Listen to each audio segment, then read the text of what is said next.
Hi friends, ഇന്ന് നമുക്ക് ഒരു മസാല ബിസ്ക്കറ്റ് ചെയ്ത് നോക്കാം. അതിനായി റൂം ടെമ്പറേച്ചറിലുള്ള 50 ഗ്രാം ബട്ടറിലേക്ക് അരക്കപ്പ് പൊടിച്ച പഞ്ചസാര ചേർത്ത് ഒന്ന് മിക്സ് ചെയ്തെടുക്കുക. അതിലേക്ക് 2 ടേബിൾ സ്പൂൺ സൺഫ്ലവർ ഓയിൽ കൂടി ചേർത്ത് കൊടുക്കുക.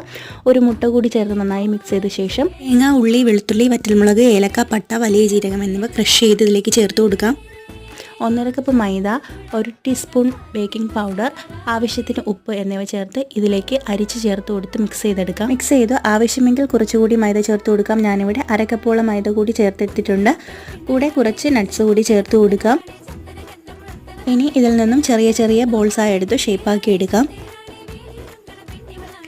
ഒരു മുട്ട പതപ്പിച്ച് ഇതിന് മുകളിലേക്ക് ബ്രഷ് ചെയ്ത് കൊടുക്കാം. 10 മിനിറ്റ് പ്രീ ഹീറ്റ് ചെയ്ത ഓവനിലോ സ്റ്റൗ ടോപ്പിലോ വെച്ച് 50 മുതൽ 55 മിനിറ്റ് വരെ ബേക്ക് ചെയ്തെടുക്കാം. സ്റ്റൗ ടോപ്പിൽ കുറച്ചുകൂടി ടൈം എടുക്കും. നല്ല പെർഫെക്റ്റ് ആയിട്ട് ബേക്കായി കിട്ടിയിട്ടുണ്ട്. എല്ലാവരും ഒന്ന് ട്രൈ ചെയ്ത് നോക്കണേ.